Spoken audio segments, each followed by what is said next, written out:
बिस्मिल्लाहिर्रहमानिर्रहीम। Dear student, अस्सलाम वालेकुम। अपने प्रीवियस लेक्चर के बाद जो क्वेश्चंस आए उससे मुझे लगा कि आपको काउंटेबल सेट्स जो है उसका आइडिया भी क्लियर नहीं है, और इसके अलावा भी आप लोग कंफ्यूज्ड हैं अपर बाउंड्स और सुप्रीमम में। जैसे क्वेश्चन थे कि वो फ़लाँ चीज़ जो है, फ़लाँ नंबर जो है वो सेट को बिलोंग नहीं करता, तो अपर बाउंड वो कैसे हो गया। तो इस तरह के क्वेश्चंस, और जो है कि वो set of natural numbers countable है या नहीं है। इसके अलावा एक और इंटरेस्टिंग चीज़ मुझे लगी थी, वो फिर मैंने आपके साथ शेयर कर दी थी कि एम्प्टी सेट जो है, क्योंकि वो बाउंडेड होता है, तो उसके लिए फिर मैंने वो आप लोगों को एक लिख के थोड़ा सा मैंने शेयर कर दिया था कि एम्प्टी सेट जो है उसकी अपर बाउंड क्या होगी। हर रियल नंबर जो है वो एम्प्टी सेट की अपर बाउंड है, क्योंकि एम्प्टी सेट के जो कंटेंट्स हैं जो कि है ही नहीं, ठीक है, वो हर रियल नंबर से छोटे हैं। तो इसलिए पूरा आर जो है it is an upper bound of empty set, any empty subset of R. तो इस वजह से जब आप आर में लीस्ट निकाल लेंगे तो उसमें तो कोई लीस्ट एलिमेंट है ही नहीं आर के अंदर। तो फिर क्या आप लिखेंगे, फिर आप ये लिखेंगे कि supremum of empty set is the symbol negative infinity. इसी तरह जब आप एम्प्टी सेट की लोअर बाउंड्स का सेट बनाते हैं तो उसमें पूरा सेट ऑफ रियल नंबर्स आ जाएगा, आर जो है कंप्लीट ही उसमें आ जाएगा। तो अब उन लोअर बाउंड्स में से जब आपने ग्रेटेस्ट निकालनी है तो बेसिकली आपने आर का ग्रेटेस्ट रियल नंबर निकालना है, जो कि है नहीं। इस वजह से जब आप इन्फिमम लेंगे एम्प्टी सेट का तो वो इन्फिनिटी आ जाएगा, पॉजिटिव इन्फिनिटी सिंबल है, ठीक है जी। तो इस तरह से ये चीज़ मैंने शेयर की थी। इसके बाद जो है आ जाएं आप काउंटेबल सेट्स की तरफ। अब काउंटेबल सेट्स जो है उसमें दो सूरतें हैं कि एक सेट है और उसके कंटेंट्स जो है वो फाइनाइट हैं। आपने उनको लिस्ट कर ली कि ये पड़े हुए हैं लिस्ट, ये आपका ए है, बी है, सी है, डी है, अप टू जी। एक फाइनाइट नंबर ऑफ कंटेंट्स हैं, सारे आपने देखा कि लिखे जा सकते हैं। तो इतनी है इनके नंबर ऑफ कंटेंट्स, तो फाइनाइट था, उसको आपने शुमार करना है काउंटेबल सेट्स में। इसके अलावा एक दूसरी तरह के काउंटेबल सेट्स भी होते हैं कि फाइनाइट नहीं है, हैं इनफाइनाइट, लेकिन उनके मेंबर्स को टैगिंग की जा सकती है कि ये आएगा, इसके बाद ये आएगा, इसके बाद ये आएगा। एक ख़ास तरतीब से आप उनको रख सकते हैं। और है इनफाइनाइट, यानी कि अगर आप अल्लाह अल्लाह आपको लंबी उम्र दे और आप लगे रहें तो शायद कभी गिन लें। तो उसके लिए डी न्यूमरेबल का वर्ड यूज़ किया जाता है कि जिसके कंटेंट्स को एन्यूमरेट किया जा सके, नंबरिंग दी जा सके। जैसे सेट ऑफ नेचुरल नंबर्स हैं, आपको पता है वन के बाद हमेशा टू आना है, ठीक है। अब इन दो के दरमियान कभी कोई नया प्लेयर नहीं आएगा। टू के बाद थ्री आना है, थ्री के बाद फोर नहीं आना है, ठीक है जी। फोर के बाद फाइव नहीं आना, और इनके दरमियान कभी किसी नए एलिमेंट ने प्रोड्यूस नहीं होना। आप इनको इस तरह से अरेंज कर सकते हैं। अब ये काउंट एबल है, यू कैन काउंट इट अगर लगे रहें तो। इसमें ऐसा कोई दरमियान में फसाद पैदा होने वाला नहीं है। जबकि जैसे रियल नंबर्स हैं, अगर आप छोटा सा इंटरवल है 0 1, ठीक है जी, क्लोज इंटरवल 0 1 ले लिया, इसका पहला मेंबर जो है क्लोज इंटरवल 0 1 का वो ज़ीरो है। अब इंटरवल है, अब आप में से कोई भी जो है नहीं बता सकता कि ज़ीरो के बाद नेक्स्ट रियल नंबर कौन सा है। आप ये डिसाइड ही नहीं कर सकते, ठीक है। बेशक लेंथ में छोटा सा एक इंटरवल है 0 1, लेंथ 1 का इंटरवल है, लेकिन इसके अंदर जो रियल नंबर्स हैं आप उनको काउंट नहीं कर सकते। फॉर एग्जांपल आप 0 और 0.1 जो है यही ले लें, इनके बिटवीन अनकाउंटेबली मैनी जो है नंबर्स जो है प्रोड्यूस हो जाएंगे। आप ज़ीरो के बाद कहते हैं जी कि ये ज़ीरो के बाद नेक्स्ट रियल नंबर 0.00001 है, इन दो के दरमियान भी फिर नए नंबर जो हैं वो क्रिएट हो जाएंगे। तो इसलिए इनकी कभी भी टैगिंग नहीं हो सकती कि आप जो है कहें जी कि ये रियल नंबर है, इसके बाद जो है वो ये आएगा, उस रियल नंबर के बाद वो फलां वाला रियल नंबर आएगा, एंड सो ऑन। तो इसलिए ये सेट ऑफ रियल नंबर्स या इरेशनल्स ये काउंटेबल नहीं है, क्योंकि ये डी न्यूमरेबल हैं कि इनके एलिमेंट्स की टैगिंग नहीं हो सकती, उनके ऊपर नंबर नहीं लगा सकते। तो इस तरह से काउंटेबल सेट जो है वो इनफाइनाइट भी हो सकते हैं, लेकिन उस केस में उनकी डी न्यूमरेशन होनी चाहिए, उनके कंटेंट्स जो हैं उनको आप टैग्स लगा सकें, और सबसे सादी सी बात कि उनकी आप 1 to 1 करस्पॉन्डेंस जो है वो बना सकें सेट ऑफ नेचुरल नंबर्स के साथ। ऐसे सेट्स जो हैं जो आइदर फाइनाइट हों या उनकी वन टू वन करस्पॉन्डेंस और सेट ऑफ नेचुरल नंबर्स के साथ, उनको हम कहते हैं कि ये जो है आपके काउंटेबल सेट्स हैं। ठीक है जी। तो उसमें इनफाइनाइट सेट्स भी हैं, जैसे सेट ऑफ नेचुरल नंबर्स है, सेट ऑफ इंटीजर्स है। सेट ऑफ इंटीजर्स जो है 0 +-1 +-2, ये जो है ये भी एक काउंटेबल सेट है। सेट ऑफ रैशनल्स है P/Q such that Q is non-zero and P and Q are integers, ये जो है बहुत बड़ा सेट है, लेकिन ये भी काउंटेबल है। ठीक है, ये याद रखना है। सेट ऑफ रैशनल्स जो है ये काउंटेबल सेट है। ठीक है जी। ये हम बाद में देखते हैं कि इसको किस तरह से बनाना है। एन है, उसका अपने साथ ही कार्टेशियन प्रोडक्ट ले लिया, एन क्रॉस एन, वो भी काउंटेबल है। ये सारी चीज़ें बुक में मौजूद हैं, तो बुक से ही हम इसको देखते हैं। आपकी बुक का पेज है 17, उसके ऊपर ये चीज़ें गिवन है। काउंटेबल सेट की डेफिनेशन है कि काउंटेबल सेट होता क्या है। ठीक है जी। कि जो आपके पास सबसे पहले तो उसने डी न्यूमरेबल सेट जो है उसकी डेफिनेशन दी कि डी न्यूमरेबल सेट कौन सा है कि if there exist a bijection of N onto S, कि एस और एन अगर बाइजेक्टिव हैं तो फिर एस जो है वो डी न्यूमरेबल होगा। और एस जो है उसको आप काउंटेबल कहेंगे कि अगर या तो एस हो जो है फाइनाइट है, और अगर फाइनाइट नहीं है तो वो डी न्यूमरेबल है, यानी कि एस की वन टू वन करस्पॉन्डेंस है, बाइजेक्शन है एन के साथ। अगर ऐसा नहीं है तो फिर इसको अनकाउंटेबल कहा जाएगा। अब फॉर एग्जांपल इसने सबसे पहले ई सेट बनाया जिसमें उसने इवन नेचुरल नंबर्स रख लिए 2n such that n is a natural number। तो basically this is a subset of set of natural number. Set of natural numbers में क्या है 1 2 3 4 सो ऑन, और ई में क्या होगा मल्टीपल्स ऑफ 2। नेचुरल नंबर्स हैं 1 2 3 4, सारों को 2 से मल्टीप्लाई कर दें तो ई में आ जाएगा 2 4 6 8 10 सो ऑन। सीधी सी मैपिंग है, F of N is equal to 2n for n belonging to n। तो ये मैपिंग है आपकी। सेट ऑफ नेचुरल नंबर्स जो है उसका n जो है उसको आपने किस पे मैप करना है, सिंपली मल्टीप्लाई कर दें 2 से। तो इस तरह से e के ऊपर एक मैप आ गया फ्रॉम n। ठीक है जी, सही है। ऐसे ही ऑड भी बनाए जा सकते हैं। ऑड है 2n-1 और यही मैपिंग है, F of N is equal to 2n-1।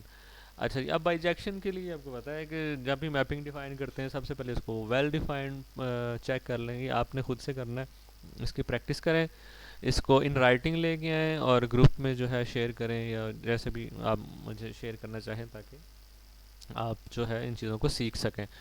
Bijection prove करने के लिए बल्कि मैपिंग डिफाइन की है, सबसे पहले जो भी मैपिंग डिफाइन की जाए उसकी वैलिडिटी चेक करते होते हैं कि क्या ये फंक्शन है भी कि नहीं। तो उस चीज़ को हम कहते हैं क्या ये वेल डिफाइंड है कि नहीं। वेल डिफाइंड होने का मतलब क्या है?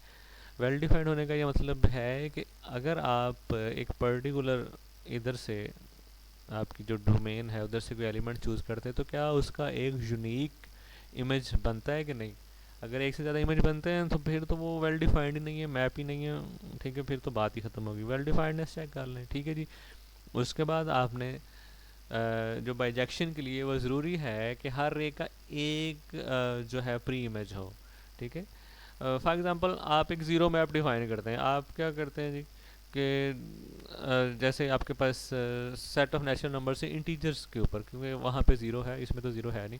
ज़ीरो मैप क्या है जी, पूरे सेट ऑफ नेचुरल नंबर्स को उठाता है, हर नेचुरल नंबर को जाके ज़ीरो पे मैप करता है। अब सबका जो है वो जाके ज़ीरो पे मैप हो रहे हैं, यानी कि सारों का इमेज एक ही है।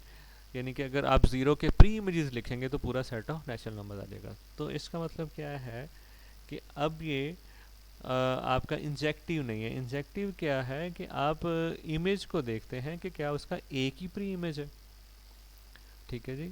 अगर आपके पास ऐसा है कि हर इमेज का एक ही प्री इमेज है तो फिर आप उसको कहेंगे कि ये इंजेक्टिव है। और ऐसे ही सरजेक्टिव भी चेक करते होते हैं, सारी चीज़ें होंगी तो बाइजेक्टिव बनेगा। सरजेक्टिव ये होता है कि आपके पास ये जो इस सेट ई में जैसे कोई भी मेंबर लें उसका प्री इमेज लाजमी एग्जिस्ट करे। ठीक है जी। जैसे कि इस केस में आपके पास सब्जेक्टिव भी है और इंजेक्टिव भी है। ठीक है जी।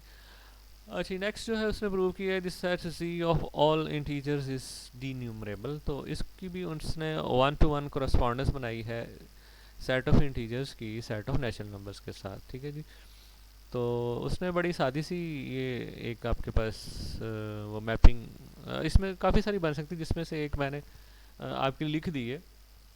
ठीक है, आप उसको चेक कर सकते हैं कि इंटीजर्स और नेचुरल नंबर्स इनके दरमियान जो है 1-to-1 करस्पॉन्डेंस बनाई जा सकती है। अब आपके पास नेचुरल नंबर्स में किस तरह के हैं? नेचुरल नंबर्स में आपके पास या तो वो इवन नेचुरल नंबर्स हैं या वो ऑड। तो अगर आपके पास इवन नेचुरल नंबर्स हैं तो आप उनको मैप करें डिवाइडेड बाई 2 पे, उसका हाफ कर दें। जैसे 2 है एक नेचुरल नंबर, 2 को जाके मैप करें 1 पे। 4 है, 4 को डिवाइडेड बाई 2 करें, 4 मैप हो जाएगा 2 पे। इस तरह से जितने भी आपके पास यहाँ पे एन के अंदर इवन नेचुरल नंबर्स हैं वो किन पे मैप बनेंगे? 1 2 3 4 सो 1। ठीक है जी।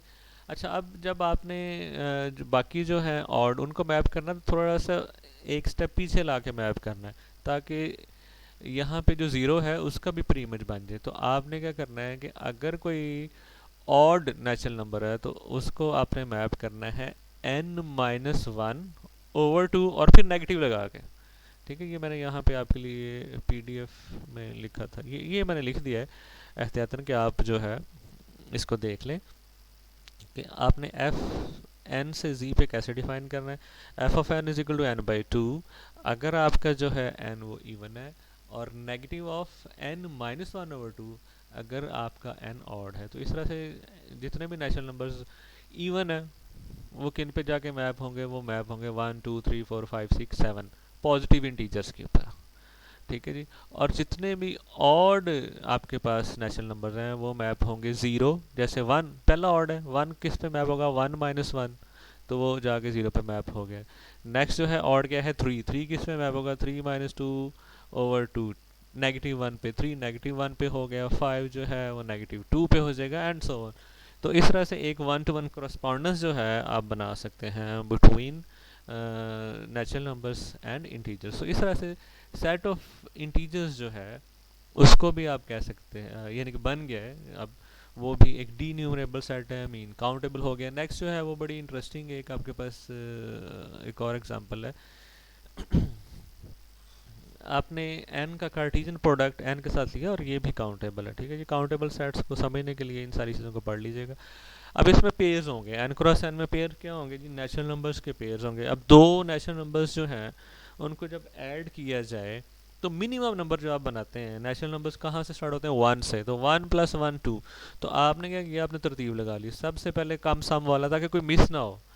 ठीक है, नेचुरल नंबर्स का सम लिया, एक और नेचुरल नंबर आ गया। सबसे पहले कम से कम जो नेचुरल नंबर बन सकता है 2, तो ये पहला ऑर्डर पेयर आ गया जो सबसे कम सम बनाने वाला था, 1 + 1 2।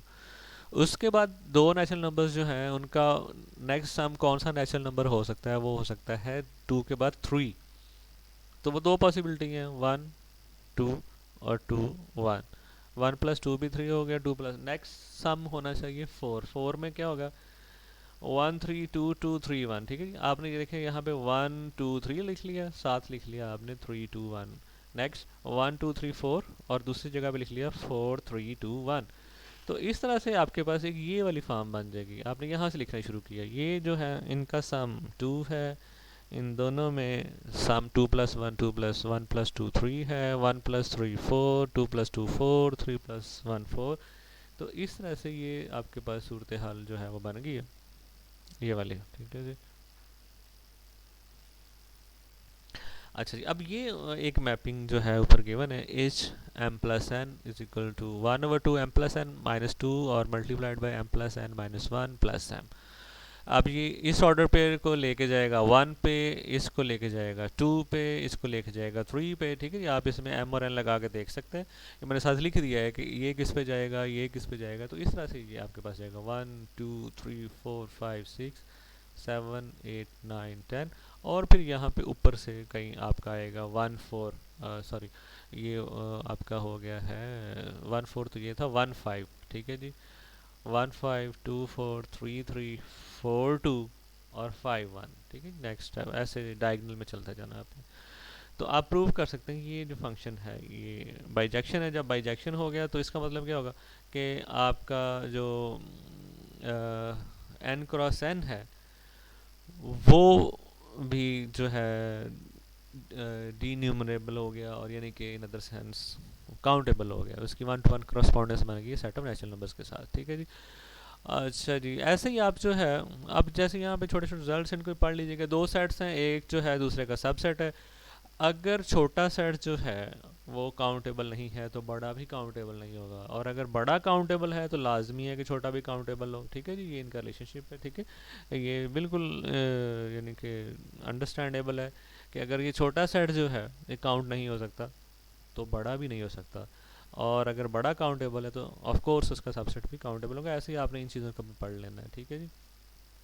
ऐसे नेक्स्ट जो है क्यू जो है वो set of all rational numbers है, तो इसको अब उसने वन टू वन कोरस्पॉन्डेंस दी है सेट ऑफ नेचुरल नंबर्स के साथ, तो उसको भी देखते हैं।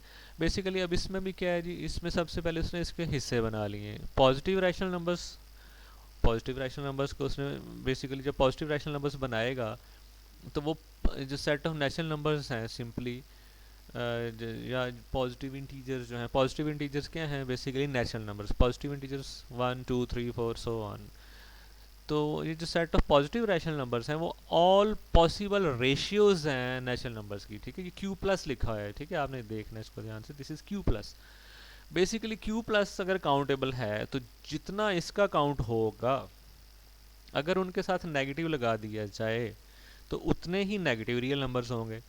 अच्छा जी, प्लस रह गया ज़ीरो यूनियन। ठीक है जी, तो उसको एक बढ़ा देंगे। फॉर एग्जांपल आपने क्यू प्लस को काउंट कर सकते, अगर क्यू प्लस काउंट को कर सकते हैं तो उतने ही हो गए क्यू नेगेटिव, और फिर उसमें एक एक्स्ट्रा जो हो गया वो ज़ीरो। ठीक है जी, तो अगर कोई सेट्स काउंटेबल हों तो उनका काउंटेबल यूनियन लिया जाए तो वो भी काउंटेबल होता है। तो क्यू पॉजिटिव, क्यू प्लस जो भी है, ये आप प्रूव करेंगे कि ये डी न्यूमरेबल है।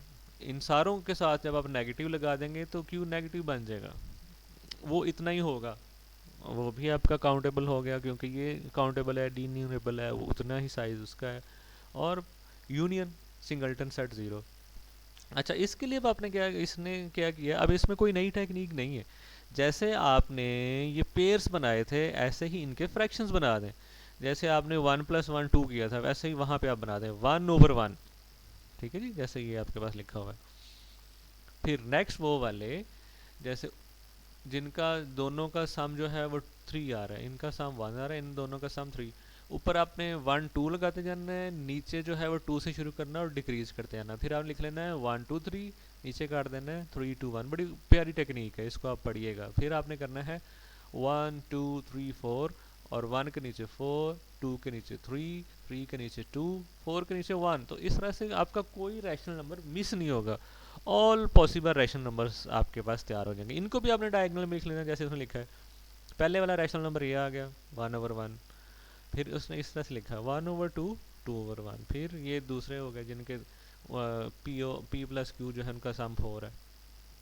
1 2 3 3 2 1 नीचे लिख दिया, 1 2 3 4 नीचे 4 3 2 1। फिर ऐसे ही 1 2 3 4 यहाँ पे कहीं आ जाएगा 5, यहाँ से फिर नीचे लिखना शुरू करेंगे 5 4 3 2, और फिर इसके नीचे 1।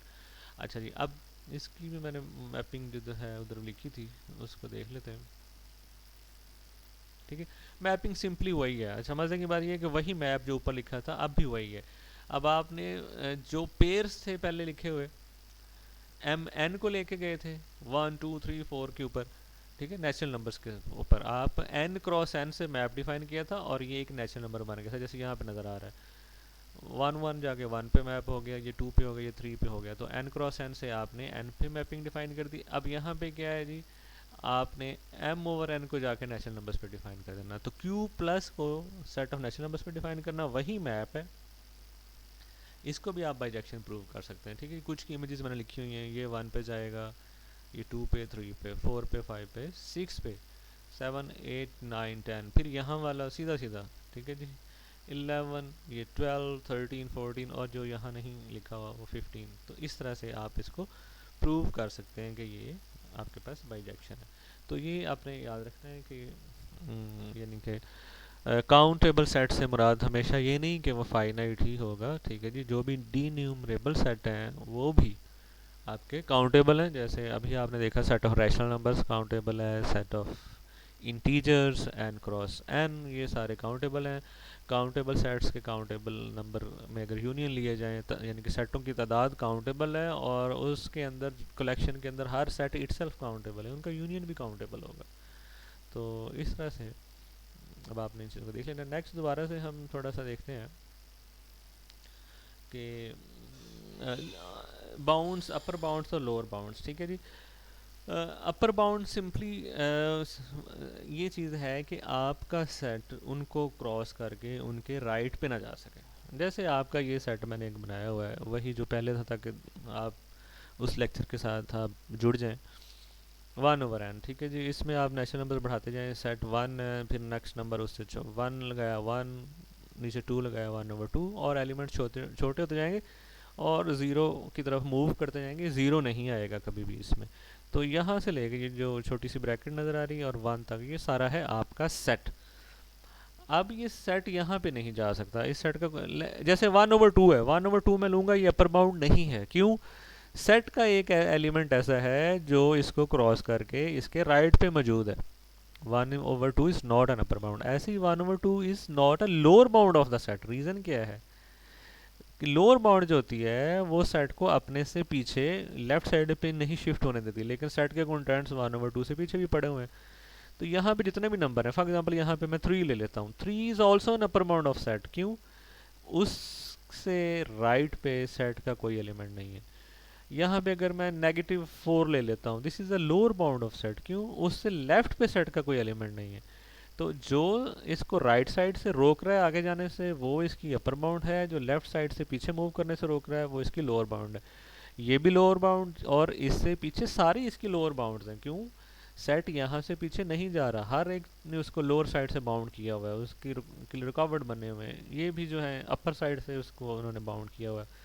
तो 1 और एवरीथिंग ग्रेटर देन 1 अपर बाउंड्स, 0 और एवरीथिंग लेस देन 0 इसकी लोअर बाउंड्स। अच्छा जी। अब जैसे 1 तो सेट का हिस्सा है, 0 सेट का हिस्सा नहीं है। ठीक है जी। ऐसे ही पिछले वाली सारी बाउंड्स जो हैं वो भी सेट का हिस्सा नहीं है, आगे वाली भी। तो इसीलिए जो अपर बाउंड्स या लोअर बाउंड वो सेट में हो भी सकती हैं, नहीं भी हो सकती। ठीक है जी, सही है। और इसी तरह से नेक्स्ट जो है सुप्रीमम। सुप्रीमम क्या हो गया जी? ये सारी अपर बाउंड्स आ गई। इसमें जो सबसे छोटी अपर बाउंड थी जो कि 1 है, ठीक है, वो उसका सुप्रीमम हो जाएगा। Least of the upper bounds. Last time हमने लेक्चर में एक इंटरवल लिखा था जो 1 से शुरू हो के सो ऑन था। ऐसे ही लोअर बाउंड्स का सेट लिखा था तो वो नेगेटिव इन्फिनिटी ओपन से लेके 0 क्लोज्ड तक था। तो उनमें से ग्रेटेस्ट 0 था, बाकी सारे नेगेटिव थे। ऐसे 1 एंड ऑनवर्ड में सबसे लीस्ट 1 था। तो सुप्रीमम 1 हो गया, इन्फीमम 0 हो गया। इन्फीमम सेट को बिलोंग नहीं कर रहा, सुप्रीमम सेट को बिलोंग कर रहा है। तो सिर्फ सुप्रीमम और इन्फीमम जो हैं वो यूनिक होते हैं, याद रखना है। ठीक है, अब मैं सम अप कर रहा हूँ। Supremum and infimum are unique. Set को बिलोंग कर भी सकते हैं, सेट को बिलोंग नहीं भी कर सकते। इस केस में इन्फीमम नहीं बिलोंग कर रहा, सुप्रीमम बिलोंग कर रहा है। अगर मैं ओपन इंटरवल 0 1 ले लूँ, उसका सुप्रीमम 0 सुप्रीमम सॉरी 1, इन्फीमम 0, दोनों में से कोई भी नहीं बिलोंग कर रहा। अगर मैं क्लोज इंटरवल 0 1 ले लूँ, सुप्रीमम 1, इन्फीमम 0, दोनों बिलोंग कर रहे हैं। ठीक है जी। मैक्सिमम भी यूनिक होता है, मिनिमम भी यूनिक होता है, इन्फीमम भी यूनिक होता है, सुप्रीमम भी यूनिक होता है। ठीक है जी, सही। मैक्सिमम वो होता है ऐसा सुप्रीमम जो सेट के अंदर मौजूद हो। जैसे यहाँ पे 1 मैक्सिमम भी है और सुप्रीमम भी है। 0 जो है इन्फीमम ज़रूर है, मिनिमम नहीं है। हाँ, अगर 0 इसको बिलोंग कर जाता, यहाँ पे मैं सेट को इस तरह से डिफाइन कर देता, 0 एंड कॉमा लगा के 1/n और n बिलोंगिंग टू n, तो 0 भी इसका हिस्सा होता, तो फिर 0 इसका मिनिमम भी बन जाता। ठीक है जी। तो ये आपने देख लेना है। बेसिकली आपके पास ये सारी चीज़ें आपने, no part of the set lies on the right of 1, no part of the set lies on the left of 1। ठीक है, तो 1 और उससे आगे सारी अपर बाउंड, 0 और उससे सारी लोअर बाउंड्स।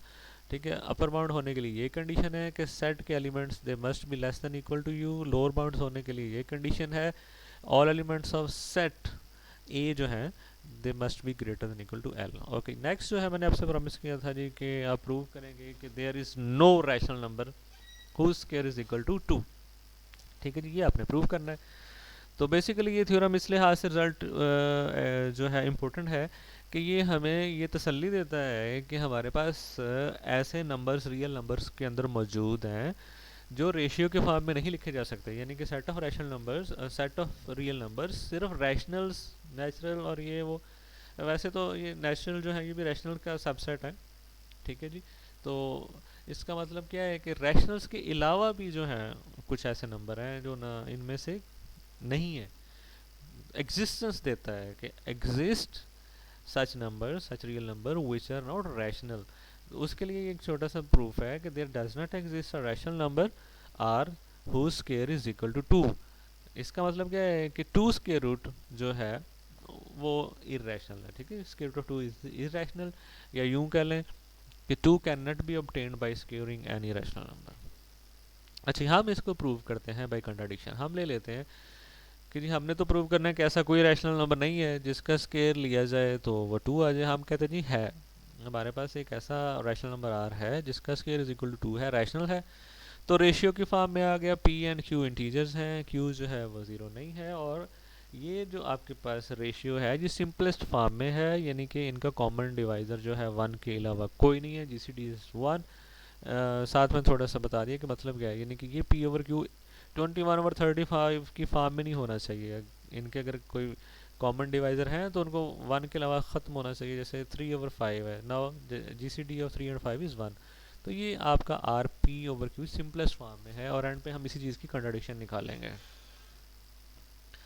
अच्छा, आर जो है वो पी ओवर क्यू हो गया, स्केयर जो है वो ये हो गया, और आर स्केयर 2 था, तो यहाँ से आपका P square over Q square is equal to 2 हो गया। ठीक है जी, ये आप खुद से लिख लीजिएगा। आपने क्यू स्केयर को उधर लेके गए तो P square is equal to 2 Q square. अब पी स्केयर जो है वो क्या आ गया जी, एक इंटीजर उसको 2 से मल्टीप्लाई किया, पी स्केयर आ गया। इसका मतलब कि पी स्केयर जो है इवन हो गया। ठीक है जी, ये साथ आपने पढ़ लेना। रीजनिंग है कि क्यू जो है इंटीजर है, स्केयर भी इंटीजर हो गया, तो 2 क्यू स्केयर भी इंटीजर है, और मल्टीपल ऑफ 2 होने की वजह से 2 क्यू स्केयर को हम कहेंगे इवन। ठीक है, 2 क्यू स्केयर इज इवन, तो पी स्केयर इवन हो गया because P square is equal to 2 Q square. अब हम ये प्रूव करेंगे कि ऑड का स्केयर ऑड ही आता है। अगर हम ये प्रूव कर देंगे तो फिर यहाँ से हम ये रिजल्ट निकालेंगे, क्योंकि p का स्केयर इवन है तो p भी इवन होगा। ठीक है, हम प्रूव करते हैं कि अगर ऑड का स्केयर लिया जाए तो वो ऑड होगा। ठीक है जी, ये लिखा हुआ जी, now we shall prove that square of N odd integer is always odd. This will ensure that p was even, that is why its scale was even। ठीक है जी, तो ये मैंने ऊपर आपको बता दिया रीज़न क्या है। आपने s कोई ऑड लिया, ऑड को आप इस तरह से लिखते हैं। ठीक है, अब आप लोग माशाल्लाह काफ़ी समझदार हैं। ये ऑड जो है उसको आपने लिख दिया है, अब यहाँ से 1 2 3 लगाते जाए, यहाँ पे हमेशा ऑड बनेगा। स्केयर लिया, स्केयर को खोला, 1 को 2 - 1 किया, इन सारों में से 2 कॉमन निकाला। जैसे ये आपके पास शक्ल थी इसकी 2n - 1, ऐसी ही ये शक्ल है 2, और इसको अगर मैं सारे को कैपिटल एन कह दूँ -1, तो इसका मतलब क्या हो गया कि एस स्केयर जो है वो दोबारा से इवन -1 बन रहा है, तो ऑड है, तो एस का स्केयर जो है वो ऑड हो गया। इसका मतलब क्या हो गया कि अगर एस ऑड हो तो स्केयर भी ऑड होगा। तो यहाँ से हमें बड़ी हेल्प मिली। अब हमारा पी स्केयर जो था वो क्या था जी, इवन। तो इसका मतलब है ये किसी पी जो है ये ऑड नहीं हो सकता, क्योंकि ऑड का स्केयर आपने प्रूव कर दिया ऑड। तो यहाँ से आपके पास ये गारंटी मिल गई कि पी जो है ऑड हो गया। ठीक है जी, finally we have that P जो है is an even, sorry is an even number. क्यों जी, क्योंकि इसका स्केयर जो था वो इवन था, जबकि हमने प्रूव किया ऑड का स्केयर ऑड होता है, इसलिए इसका ऑड होने का चांस खत्म हो गया। अगर ये ऑड होता तो स्केयर भी ऑड होता। अब इवन है तो दोबारा से इसको मल्टीपल ऑफ 2 लिख दिया। मल्टीपल ऑफ 2 लिखा तो P square is equal to 2 Q square में वो मल्टीपल ऑफ 2 जो है उसको पी की जगह लगा दिया। यहाँ से जब आपने इसको सिंप्लीफाई किया तो आप करेंगे तो ये 4 आएगा, 4 इस 2 से डिवाइड होगा तो 2m स्क्वायर आ जाएगा क्यू, तो क्यू स्क्वायर इज इवन। अब दोबारा से जो रिजल्ट प्रूव किया है उसी से फिर हेल्प लें कि क्यू स्क्वायर इवन होने का मतलब क्या है कि क्यू वाज इवन। ठीक है जी, अब दोनों इवन आ गए, P भी इवन आ गया तो Q भी इवन आ गया। इसका मतलब क्या हो गया, इसका मतलब ये कि इनका कॉमन डिवाइजर 2 भी है। ठीक है जी, सही है, विच इज़ अ कंट्राडिक्शन। ठीक है जी, क्योंकि R को आपने लिखा था P ओवर Q और साथ क्लेम किया था कि this is in simplest form, यानी कि इनका कॉमन डिवाइजर 1 है और इसके अलावा कोई नहीं। यहाँ पे सूरत हाल बदल गई है, P भी इवन है, Q भी इवन है, तो कम से कम यहाँ पे एक तो और कॉमन डिवाइजर निकल आया है विच इज़ ग्रेटर देन 1 2। ठीक है जी, इसका मतलब है कि जो चीज़ हमने ली थी कि एक रैशनल नंबर ऐसा मौजूद है जिसका स्केयर जो है लेने से आप 2 बना रहे थे, वो ठीक नहीं थी। ठीक है जी, दस आवर अजम्पशन जो है that R was a rational number was false. Finally there does not exist R belonging to Q, ऐसा कोई रैशनल नंबर क्यू जो है आपके पास मौजूद नहीं है such that square of R जो है इज इक्वल टू 2 हो। ठीक है जी, यानी कि आपके पास स्केयर रूट ऑफ 2 जो है बेसिकली यहाँ पे अगर लें R is equal to square root of 2 आ जाएगा। तो आर जो है डज नॉट एग्जिस्ट, यानी इन क्यू, क्यू के अंदर स्केयर रूट ऑफ 2 एग्जिस्ट नहीं करता, यानी कि रैशनल नंबर्स के अलावा भी नंबर मौजूद हैं जिनको हमने कहा कि इरेशनल होते हैं। ठीक है, तो बेसिकली आपने प्रूव कर दिया square root of 2 is not rational. ठीक है जी, यहीं तक रखिएगा जी, अल्लाह हाफिज़, और इसको पढ़िएगा और कोई क्वेश्चन हो तो ज़रूर कीजिएगा।